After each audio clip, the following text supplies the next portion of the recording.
Welcome to Beekeeping Today podcast presented by Bee Culture. Beekeeping Today podcast is your source for beekeeping news, information, and entertainment. I'm Jeff Ott. And I'm Kim Flatham. Hey, Jeff and Kim. Today's sponsor is Global Patties. They're a family-operated business that manufactures protein supplement patties for honeybees. It's a good time to think about Honeybee Nutrition. Feeding your hives protein supplement patties will ensure that they produce strong and healthy colonies by increasing brood production and overall honey flow. Now is a great time to consider what type of patty is right for your area and your honeybees. Global offers a variety of standard patties as well as custom patties to meet your needs. No matter where you are, Global is ready to serve you out of their manufacturing plants in Airdrie, Alberta, and in Butte, Montana, or from distribution depots across the continent. Visit them today at www.globalpatties.com. Thanks, Sherry, and thank you, Global Patties. You know, each week we get to talk about how much we appreciate our sponsor support, and we know you'd rather we get right to talking about beekeeping. However, our great sponsors are critical to help making all of this happen. From the transcripts, the hosting fees, the software, the hardware, the microphones, the subscriptions, the recorders, they enable each episode. So with that, thanks to Bee Culture Magazine for continuing their presenting sponsorship of this podcast. Bee Culture has been the magazine for American beekeeping since 1873. Subscribe to Bee Culture today. Hey everybody, thanks for joining us. We're really happy you're here. Before we get started, just a quick reminder to subscribe or follow Beekeeping Today podcast and give us a 5-star rating. It really does help. Also, we are now adding complete transcripts of each episode on the website after the show notes. Check them out. You can also leave questions and comments online under each show. You can leave a comment, ask a question, reply to a question, ours or listeners. Click on Leave a Comment at the top of the episode's show notes to join the discussion. Have you listened to an episode and thought, that person sounds really interesting, and I'd like to know more about them? Well, now you can. Each episode links to a guest profile. Each profile has a guest photo, bio, contact information, including Instagram and Twitter details if they have them. Check it out. And finally, share the podcast with your beekeeping friends, email them links, or mention it at your next beekeeper meeting. Hey, everybody. Hey, today we are going to do something. We're mixing it up a little bit differently. And today with our regional beekeepers, we're going to just jump right into the conversation. On the podcast today, joining Kim and I are from west to east. We're going to go with Paul Longwell, Ed Colby, Tracy Alarcon, and Mark Smith. And it's going to be fun, isn't it, Kim? Yeah, it should be. And going west to east is a little bit different this time. But in the long run, it'll all come out. That's prevailing winds. There you go. Hey, so guys, welcome to Beekeeping Today podcast. Thanks for joining us this spring of 2022. Well, thank you for having us back, guys. It's always a pleasure. Yeah.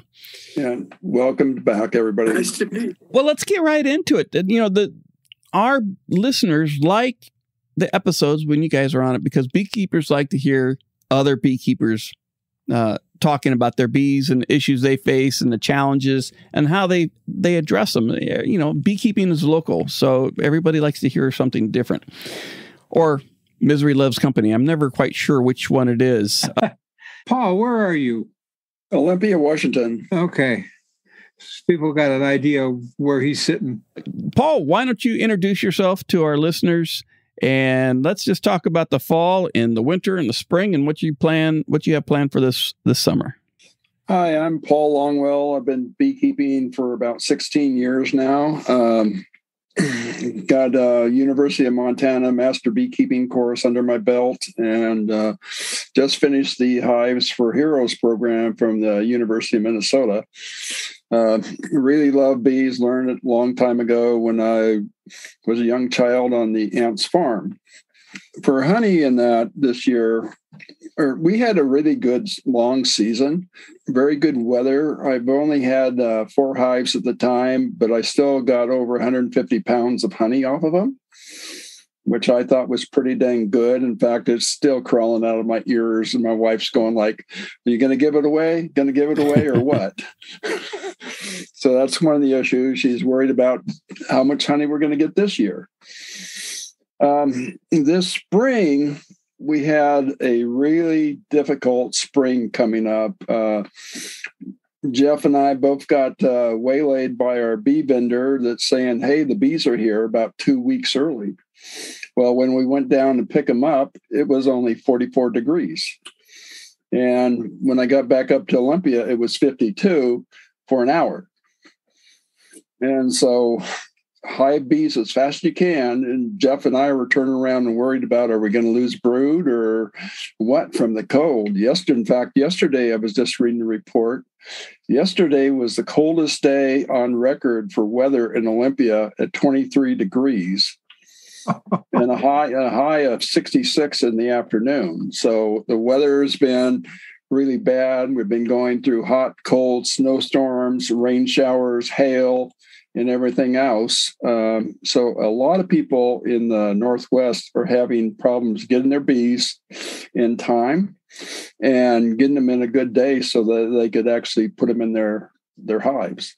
I saw an email from one of our queen breeders this morning saying that due to the weather, she lost almost all of her first round of queens that she was raising and had to start over on the next set. Well, a quick question, Paul, would be is your bees are obviously being affected by the weather, as are your beekeepers out there, but what are the plants doing? Are they behind? Are they on schedule? Are they how is the food going relative to everything else? Our cherry trees and that are up now. Our plum trees came out really early, and the weather turned around and basically took the blossom and took it away before they can even get out.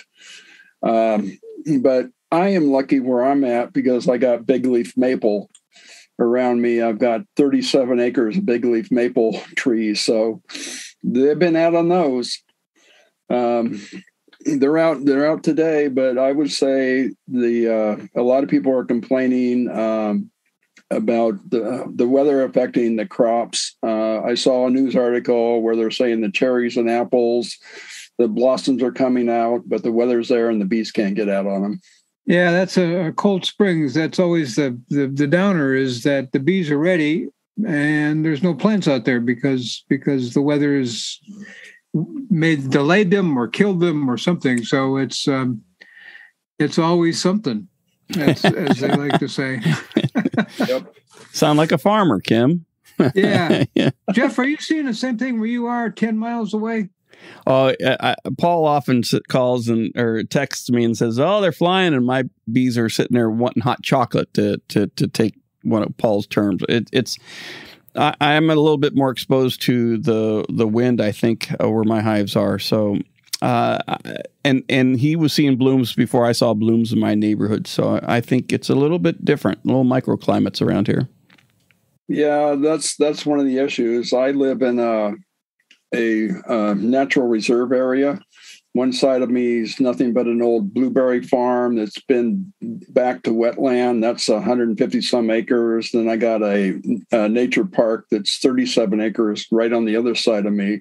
So my bees are getting a lot of alder and maple and that. Where Jeff lives, it's more agriculture, a grass farm and everything else. So I text him and he goes, "They're not bringing in pollen yet." I'd send him a picture to show him, hey, here's all the pollen on mine. He goes, "Dang." So big difference.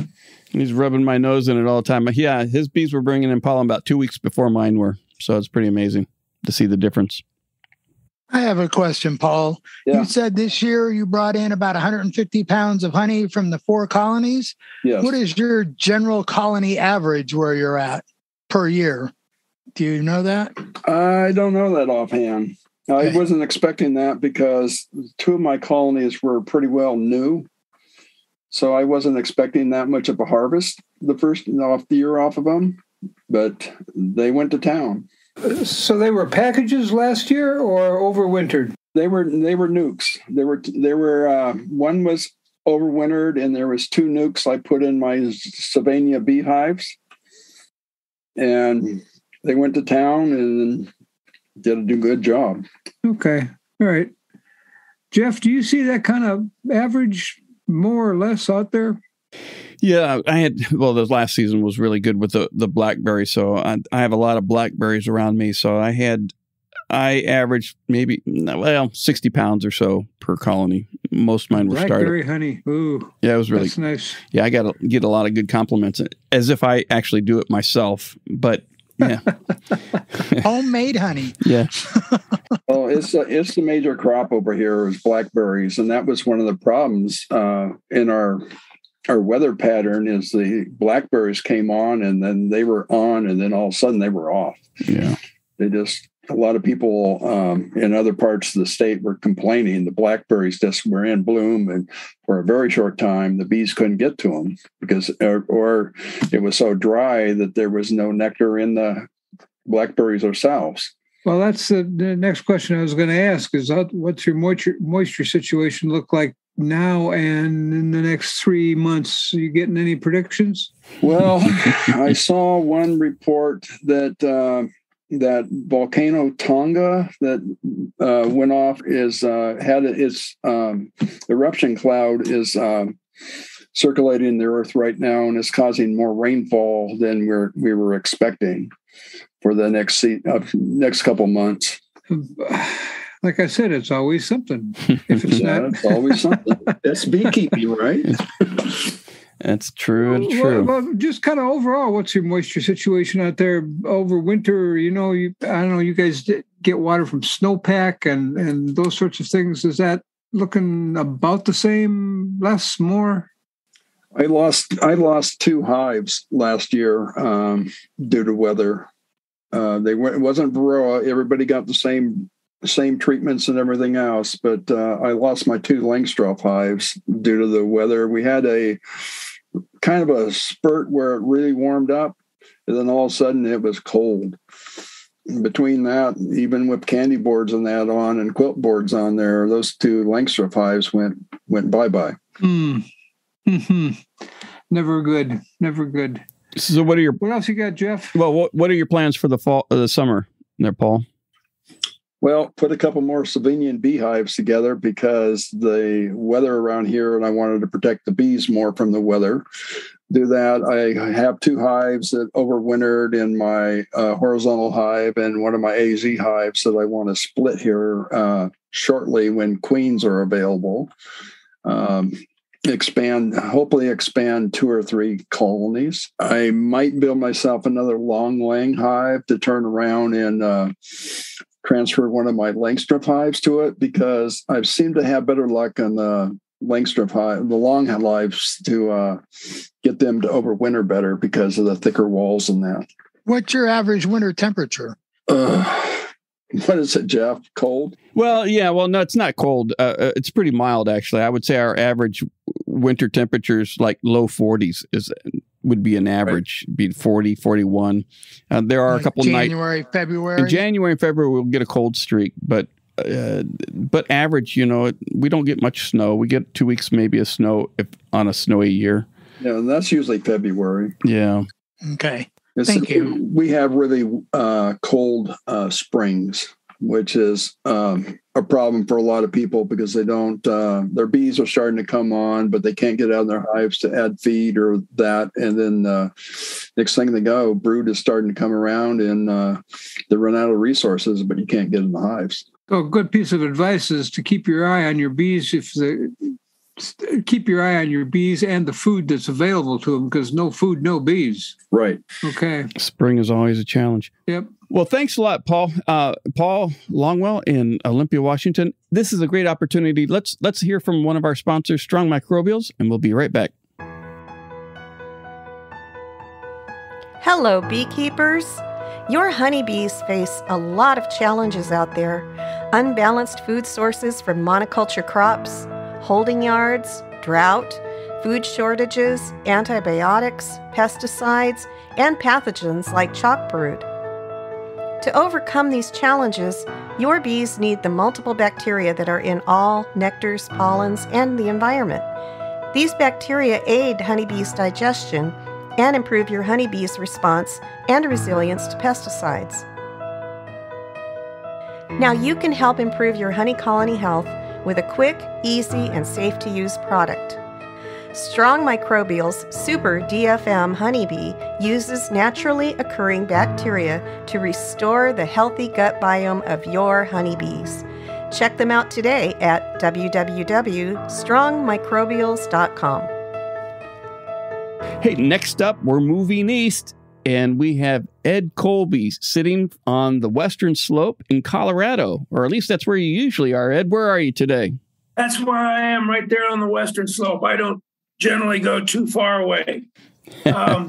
Paul's radical weather in the Northwest is pretty much, I'd call that typical for Colorado in the springtime. We had here on the farm, our apricots are in bloom, and it got down to 20 degrees the last couple of nights. Marilyn and I went skiing in Aspen yesterday, and where it had snowed 17 inches, it was reportedly the best skiing of the year. So just when you think winter's over, it's not. As for last fall, my harvest, I had a 100-pound average, which is really good for around here, where it's typically more like 40 pounds. As for this summer, my goal is to learn how to produce comb honey, and I'm not very good at it. But I'm going to reread the 2 books that I have by Gene Kelly and Richard Taylor, and this year I'm going to nail it with comb honey. My overwintering was really good. I lost 1 hive out of 63, although I do have a few weak ones. But I don't mess with them too much in the spring. I rarely combine hives. I just kind of let God sort them out. And I've had colonies that have dwindled down to 1 frame in the spring. That this one I'm thinking of made a super honey that summer. I have my billionaire, who shall remain anonymous, has moved from a location at about 7,000 feet to 8,900. Well, he's still got both properties. But anyhow, so he wants bees at his new property, and I'm going to go up there. I just got some queens today, and I'm going to go up tomorrow, and I'm going to make some splits, and increase his holding of 4 hives to I think probably 7. So then I can leave some hives at his very productive lower elevation, and we can move some up to a higher elevation and give them a try up there. It's always a crapshoot. Ed, I got to ask you, is the air thick enough at 8,900 feet so the bees can fly? Well, they can navigate okay, but the weather's more the problem. It's as far as I'm concerned, at this latitude, that's about as high as you can go. I've had bees as high as almost 11,000 feet. The problem is they don't fly, not because the air is too thin, but because it just doesn't get warm enough. But this new location, I don't know what it's going to be like as far as floral sources, but there's only one way to find out, and I intend to find out. Do you plan on leaving them up there, or are you just going to take them up and drop them off? No, I'm gonna talk this guy into to let me bring him down in the fall. Yeah, he's really crazy about bees, but sometimes I have to tell him what's practical and what's not. But at 8,900 feet, the valley floor is about 7,800 feet. And I haven't actually looked at this piece of property, but the dandelions are spectacular down on the valley floor where I have kept bees before. And it might only be about a mile away, so they may do fine. So I got 15 queens today. I'm going to get 15 more in 2 weeks. And I've got a varroa plan. I'm not a great planner, but I think I have a pretty good plan this year. I've got Formic Pro and HopGuard are going to be my go-to miticides in the summer. When I do an oxalic acid dribble in November or December, I generally can't find a mite until about June. And I haven't done any mite tests yet this year. I'll do a few, just enough to assure myself that December dribble that I did actually worked. So I do a fair amount of mite treatment in the summer with honey supers on. And I intend to do this with hop guard and formic acid. I kind of prefer to use the formic acid, but a lot of times it's just too hot around here. And I was just totally intrigued with the article in the current issue of Bee Culture by a gentleman whose name Kim Flodham will probably remember, but I don't have it in front of me. Anyhow, this guy did a comparison between thymol products, and he was very high on the Apolife VAR, which I've never tried, because it's better at a wider range of temperatures, especially cooler temperatures. So I think for a fall treatment, if needed, I will probably go with I'm going to try to go with that Apolife VAR, which is like a combination of several thymol type products and not just straight thymol. I've got some Abivar that I'll probably use up. That's an amatraz based miticide. But for me, the most important thing is that late fall, early winter oxalic acid dribble. That's my go-to miticide. Mm-hmm. I'm out of things to say here unless you guys have some questions. Did you take bees to almonds this year? No, I haven't done that in several years. I got sideways with a guy and who was the bee broker out there. Doesn't matter what his name is. He's very well known in the bee world, and he doesn't like me too much. But anyhow, so I stopped sending bees to the almonds then. Well, so I left them here in Colorado, and they don't make any money for me here in Colorado in February, but they've done so well overwintering that I'm really addicted to taking care of my own bees here in Colorado in the winter, not sending them off with somebody else to the land of milk and honey, California. What's your moisture situation out there, Ed? Is there enough now? It looks like there's going to be enough later in the rest of the season? Oh, water. Yeah, that's always a problem. We had, well, as you know, as everybody who's picked up a newspaper this year knows, there's practically no water in Lake Powell and Lake Mead. We've had so many consecutive below average moisture years that the ground is dried out. So even when we do have a good year, that water instead of going into the rivers, it just doesn't make it there. It gets soaked up by the dry ground. So as of right now, this is about an average moisture winter for Western Colorado. But I don't think it's going to help with the overall water situation. We're always panicked about wildfires around here. That's probably a bigger issue. Are you in the path of it? Are you going to be in the path of any of those? Basically, west of the Missouri River, they're saying is serious drought, and that puts pretty close to being fires and not enough water and everything else. So, are you looking at that being a problem? And the next question is, if I'm living someplace where I'm in the path of a possible fire, what the heck do I do? I don't know. I stay up and worry about it some. I actually woke up about 2 nights ago and I couldn't go back to sleep because I was thinking about what the hell am I going to do if a big fire is on the dry hillside, unirrigated behind me, and the wind's blowing 80 miles an hour.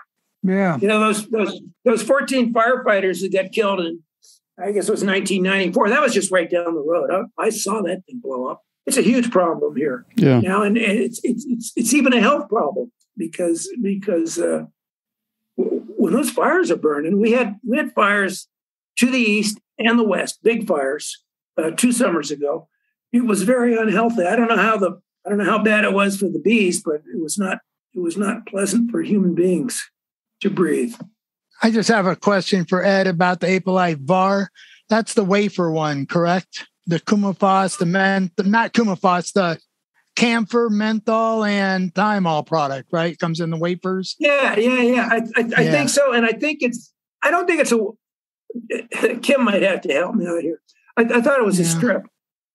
No, it comes in wafers. You break them up and you put one in each corner of the colony. But, as an inspector, I saw people put that on plastic frames, and the directions say not to use it on plastic frames because it melts them. And I witnessed that firsthand. So you might just wanted to let you know, if you hadn't read that yet, that if you have plastic frames, you're not supposed to use it on plastic frames. There's some reaction with it. And it's kind of interesting. I've got enough of them that you probably rained on my parade there, Tracy. No, I'm sorry. I wasn't trying to rain on your parade about using it, but I remember finding colonies when I was inspecting where people had used that and hadn't fully read the directions and found those wafers into the plastic frames.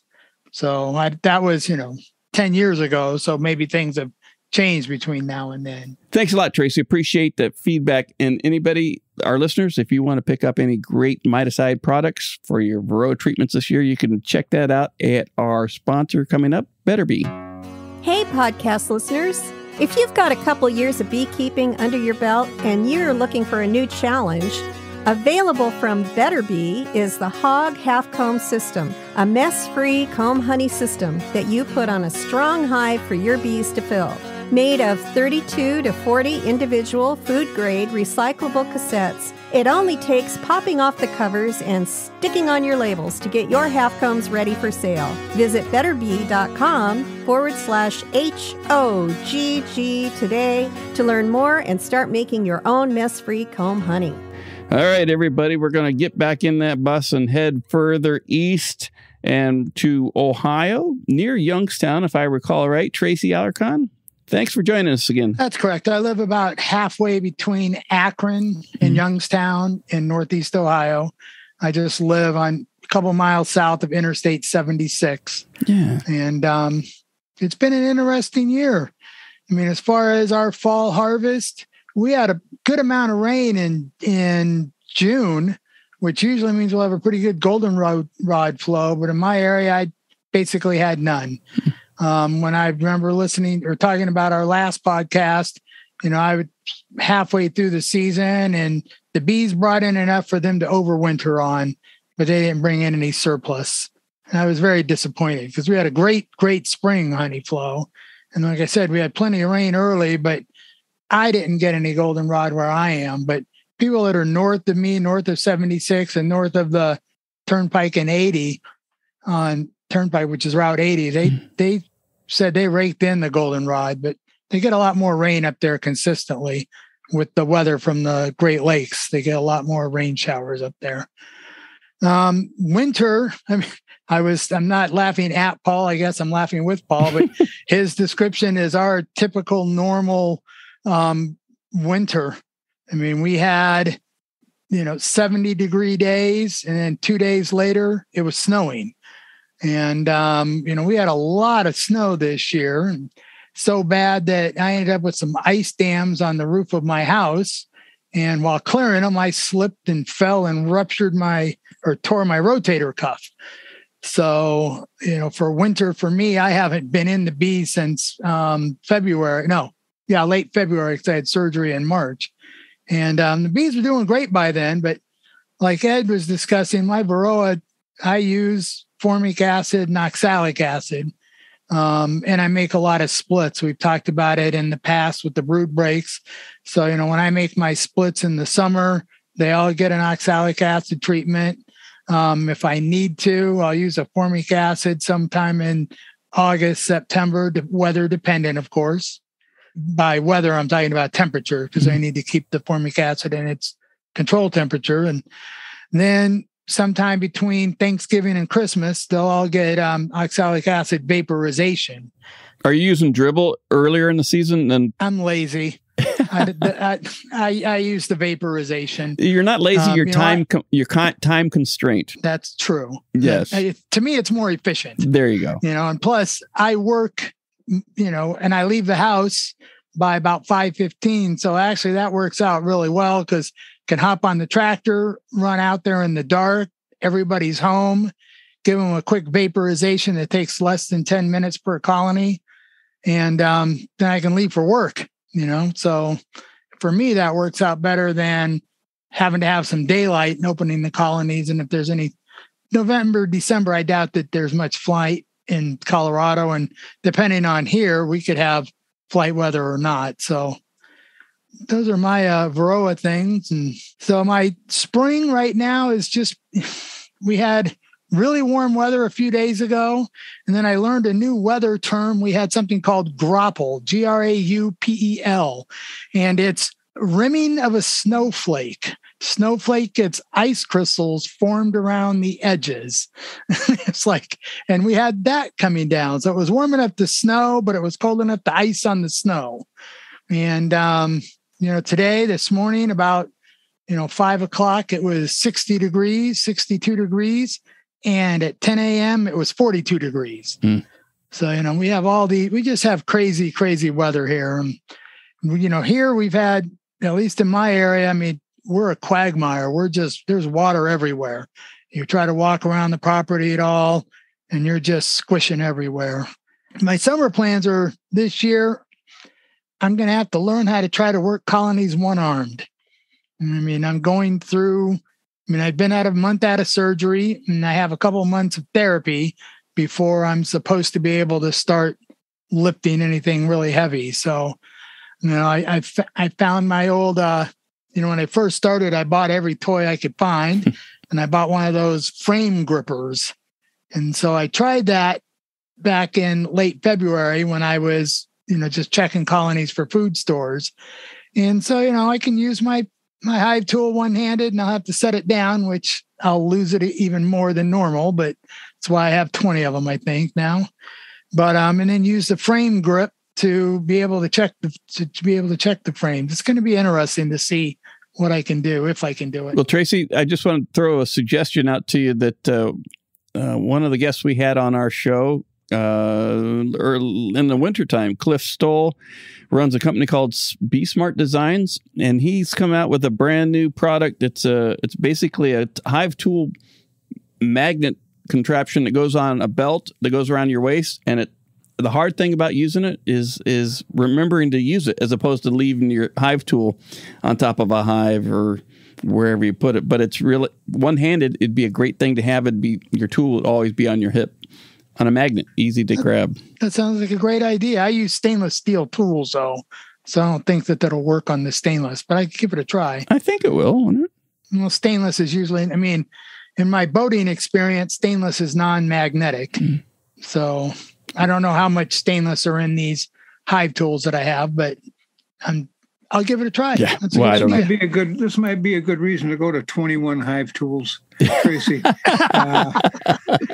Well, you win them you lose them, you buy them, yep. You win them at raffles, and then you find the 3 that you lost last year. I've got one of those magnetic belts, and I've used it a couple of times now, and it's Jeff's right in terms of remembering to put it there, but about the third or fourth time, it just becomes, it's just a habit, and you just slap it on there, and you don't even have to look. It grabs it. I got a quick question for you on what's blooming where you are in Northeast Ohio. Well, we're lucky here in Northeast Ohio because Ohio State University years ago put together a phenology calendar. So they talk about bloom times. And I was just looking at it. And this year we're at 121 growing degree days. And there's a whole formula. Plants bloom based on their growing degree days. And as of today, we're at 121 growing degree days. And last year at this date, we were at 231 growing degree days. So, the maples start blooming around 34 growing degree days, and they're at full bloom at about 75, 80. So we've had the maples, and that's about it that we've had. I've got some dandelions that are just starting to pop in my yard, and in the farmer's yard, last year was already full of dandelions, and now I don't even see any in the fallow field next door right now. But like I said, we've had so much rain, and it's just been so cold that we haven't really had much that I can recognize bloom. The bees are still pretty heavy, and I put on like 20 pounds of fondant on each colony of baker's fondant, so they have more than enough food till next month, I guess. Yeah, I guess I'm about 40 miles west of you in Northeast Ohio, something like that, and we've got some maples blooming. And today, that 60-degree morning you mentioned, things really began to shine. So I'm looking for a little more bloom coming out the next week or so. But we are behind where we normally are, like you are there. So what do you look for this summer in terms of moisture? It sounds like you got way more than you're going to need. Well, that's what I always think. But as we've mentioned on previous podcasts, out here where we live, we have this super hard clay. And so while it doesn't drain, if you don't get the continuous flow, I mean, it turns into concrete. And I was, I always look at the Old Farmer's Almanac, and they're saying it's going to be a warmer, drier April and May, which I had to laugh because it's already April 14th and it's been wet as all get out. And they're saying that it's supposed to be a cooler and wetter June and July than the average. But, here in Northeast Ohio, if you don't like the weather right now, you wait 2 minutes because it's changing. The one thing about that dry soil, that dry clay soil that you mentioned, is it has proved beneficial in terms of small hive beetle. The larvae leave the colony and they can't get in, they can't bury, they can't do anything. They just die out there. So I think the small hive beetles I saw in my colonies last summer, I could count on one hand with fingers left over just because of that problem, dry and hard soil. Oh, I agree. And we talked about it last time, and because it's so wet, when, if they do come out to try to pupate, they're pupating in water. They're not pupating in the ground. So I think a lot of them drown there too. So they drowned early and can't get in late. So that's a good thing as far as small hive beetles go. So, I'm going to have to play it by ear this year. I mean, I always like to do some summer splits around the summer solstice, because that's part of my mite control plan when I put in fresh queens or young queens for winter, and put a brood break in there with an oxalic acid treatment. And I find that after years of doing that, I very rarely have any problems with mites from my colony. It's, from the surrounding colonies, when they start to collapse and I get a few of those mite bombs on some of my bigger colonies, that's when I have to end up using some formic acid.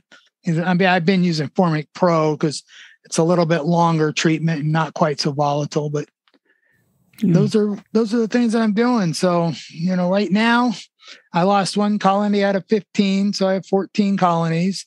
Unfortunately, it was our club's colony. I mean, I'm the president of our local colony and I didn't requeen it last year. So, but we have enough bees that we can make a split easily and have a club colony for our club apiary.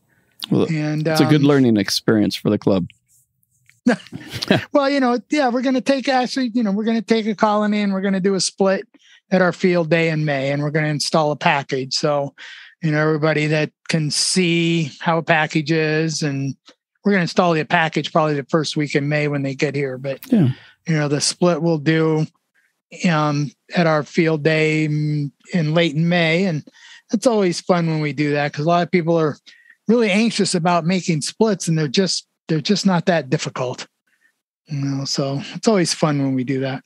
But that's kind of it in a nutshell. Yeah. Thanks a lot. So, hey, let's keep on our journey, and let's, you're right there right off of Interstate 80, or 76, and jump on 76, get on to 80, cut across over to Pittsburgh, cut south. Ultimately, if we end up at Mark's house, hey, Mark, we're coming up to your house. Mark Smith, Flatwood Apiaries, right? Yeah. Where, and you're in, I can't remember which Carolinas you're in. I am in a little town called Locust. I'm about 35 miles east of Charlotte, North Carolina. You're in North Carolina. All right. Very good. Yeah. And Interstate 77 does come through Charlotte. All right. So yeah, I remember that very well. I used to take that all the time. So how was your fall and winter, and how's the spring and summer looking? Well, everything so far is going really great. We had the largest honey harvest we have ever had last year. And going into fall, here in the South, fall flows are it's like gambling. All it does is take one tropical system coming up the coast, all your goldenrod and aster's gone. But last year, we had probably the best fall flow that I've ever seen here. It was a great year. I was actually in some colonies having to pull frames of pollen out because they were starting to get pollen bound. The fall flow was really good. Now, for our listeners who don't know you, you're all natural at this point, right? With your bees. Yeah, I'm the oddball hippie one of the bunch. I've been chemical free since 2014. Mm-hmm. So yeah. But December was really crazy here. Extremely warm. I don't know exactly how many record highs that we set, but more importantly, we set 17 record high lows in the month of December. I know, you have to think about that. High lows. Yeah, record high lows. And in December, this past year, we had several nights where it just barely got down into the 60s. So that's just crazy for December. So obviously with that kind of weird weather, one of the first trees that produce any pollen or nectar for us here is red maple. And I don't know why, if it's two different varieties of red maple here close to where I live, but I usually get two different blooms. The first bloom happened before Christmas last year. That set of red maples bloomed out before we even got to Christmas. And then as soon as we got past Christmas, Kim sent all the cold air down here and we went back into winter. So we kind of saved that second red maple flow for when it usually happens. I thought it was fair to share, Mark. You're a good man. So far this year, we've had rain and moisture when we needed it. And with trying to make honey, you have to have moisture for there to be nectar in the blooms, but you have to have days where they can fly.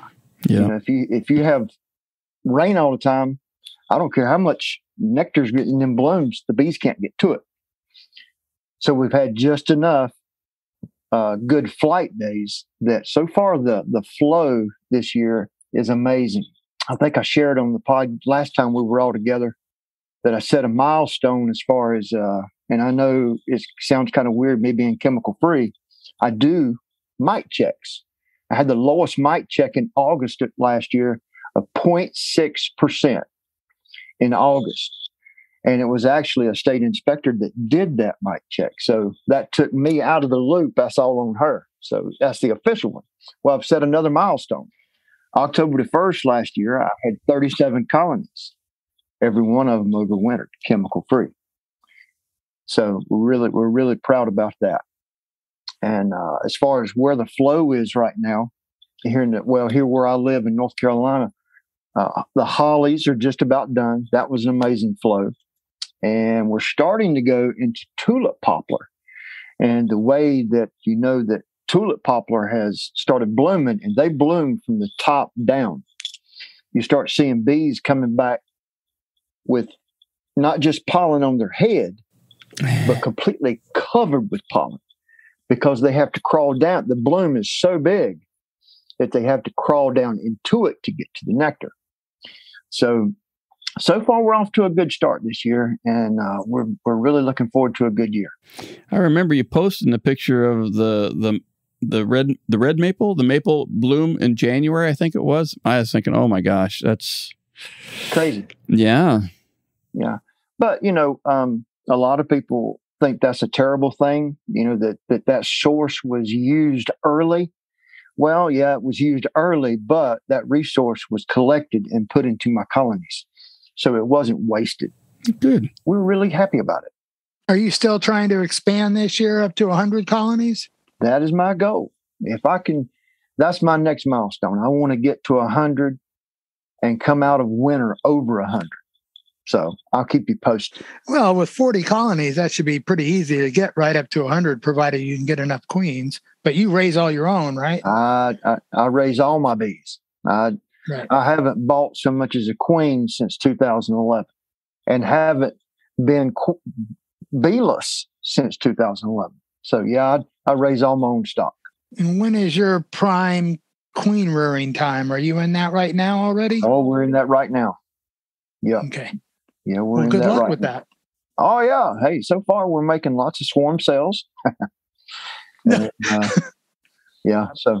Maybe, Mark, you could explain. I'm always a little concerned that somebody living in Denver is going to listen to you and think, oh, chemical free. Maybe I'll try that. But I believe that there are some circumstances, and trust me, I'm in awe of what you do. But you do have, as I recall, we've talked about this in past years, you do have some unique circumstances that have to do with the surrounding bees that make it somewhat easier to raise bees chemical free and keep your mite numbers down. Yeah, well, I don't have any commercial operations around me. Probably, if you wanted to say commercial operations, probably the biggest ones around me are right around 100 to 200 colonies. But as far as big operations, there's nothing close to me. No interstate highways that the guys going back and forth to California would stop at a pit stop.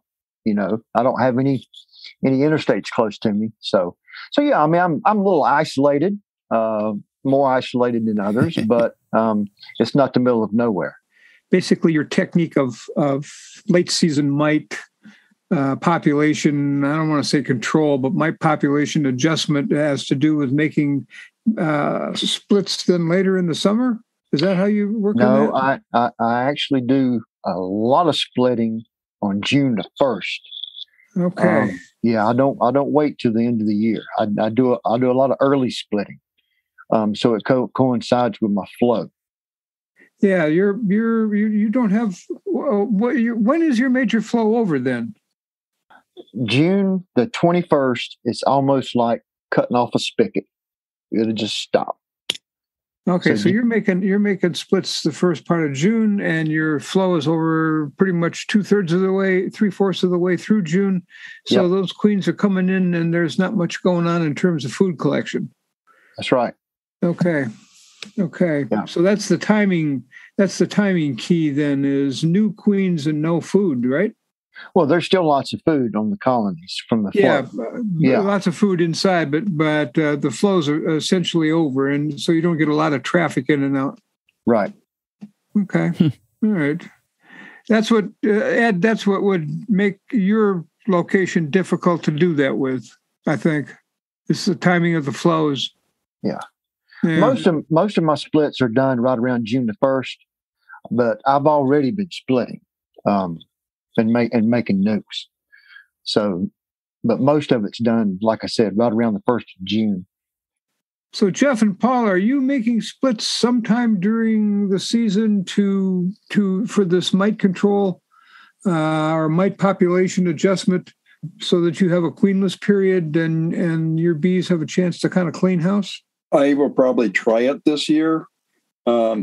My treatment is I look at my hives every 3 weeks to see what my mite count is, and then make my adjustments based on that. But I think I will try this brood break this year. Yeah, I'm not planning any splits this year. Not intending on any splits. I'm not far from Tracy, and I've had fairly good success doing that, doing a queenless period. And a little bit later than June, but not much later than June, to break that brood cycle and give the bees time to clean house and get rid of whatever's in there. Some years it works really, really well, and some years I can't read the calendar and it didn't work at all. So, yeah, another reason I do it so close to June the 1st is because if you do your bee math, I should have emerging queens on or right around the summer solstice. Yep. And I've always heard that, any queen that's mated after that, she'll start laying winter bee eggs quicker. So whether or not there's any truth to that, I don't know, but it works. we'll just keep doing it that way. Well, your success is a result of something you're doing, right? So that's really cool. Yeah, something I'm doing or the bees are doing it, but we're happy. Well, that many colonies overwintered is telling me something that you're doing right. Thank you. Location. Yeah, that's good. Yep. Well, guys, it's been a great pleasure having you back on the podcast. And we just have a couple seconds left. Anything anybody wants to say, wants to mention before we wrap this show up? It's just always a pleasure to be here and listen to all you gentlemen discuss how you keep bees and where you're keeping bees. I just wonder about the robbing situation that you say your flow ends. This is for Mark, sorry, but you say your flow ends June 21st. And when does your fall flow start as a general rule? Well, usually that's dependent on moisture. If we have any moisture in the ground coming out of summer, our summers can be very dry. But typically by September the 1st, you'll start seeing some of the shorter variety of goldenrod starting to bloom. Of course, the bees really don't care that much about it. But usually September the 1st, as long as we can keep some moisture, that's about when our fall flow will start. And do you have any robbing problems between that time amongst your colonies and your apiaries? Not really, because the way I do my splits on June 1st, it's almost like equalizing all my colonies. They all get a fresh start, so to speak. So coming out of the spring flow with a broodless period, the population comes down a little bit. We don't have a strong guy and a weak guy in the apiary. So now I really don't have problems with robbing. Of course, on all my colonies, I run the entrances small year round. What is it? 3 inches, I think it is, the small entrance. Or not the little bitty entrance, but the next size. Yeah, I think it's something like 3 inches. You're talking about the wooden entrance reducers, right? That have the two holes. Yeah. Yeah. I run those all the time. I never have them wide open. Jeff, I'd like to just add one thing before we go here. My household and Tracy's household are kind of going through a similar situation this spring. Tracy's got a torn rotator cuff, and my much better half, Kathy, fell and damaged her shoulder. So I've got a one-handed helper, just like Tracy's going to have here this year. So hopefully between the two of them, they'll heal fast and get better. Well, it sounds like you have a job cut out for you. You're going to be over helping Tracy for a little bit, then get back home and help Kathy for a little bit. There you go. My summer's cut out for me. It sounds like that's what you set yourself up for. Kathy usually does the driving and navigation. Kim, I think, might get lost on his way out here, especially with all the construction going on in Akron. So thanks for letting me know. It's still bad, just so you know. Well, gentlemen, it's been a great pleasure and honor to have you on the podcast, and wish you the best in this coming season, and look forward to having you back in the fall. Thank you. Enjoyed it. All right. Yep. Take good notes this summer, guys. Thank you, Jeff. We'll see you all later. Thank you, everybody. Thanks, Jeff. Thanks, Kim. Nice to see you guys again. Good to see you, Paul. Take care. Tell Kathy get well soon. Well, that about wraps it up for this episode. Before we go, I want to encourage our listeners to rate us 5 stars on Apple Podcasts, wherever you download and stream the show. Your vote helps other beekeepers find us quicker. Even better, write a review and let other beekeepers looking for a new podcast know what you like. You can get there directly from our website by clicking on reviews along the top of any web page. As always, we thank Bee Culture, the magazine for American beekeeping, for their continued support of Beekeeping Today podcast. We want to thank our regular episode sponsor, Global Patties. Check them out at globalpatties.com. Thanks to Strong Microbials for their support of this podcast. Check out their probiotic line at strongmicrobials.com. We want to thank Better Bee for their longtime support. Check out all their great beekeeping supplies at betterbee.com. Thanks to Northern Bee Books for their support of Bee Books Old New with Kim Flodham. Check out all of their books at northernbeebooks.co.uk. And finally, and most importantly, we want to thank you, the Beekeeping Today podcast listener, for joining us on the show. Feel free to leave us comments and questions at Leave a Comment section under each episode on the website. We'd love to hear from you. Thanks a lot, everybody.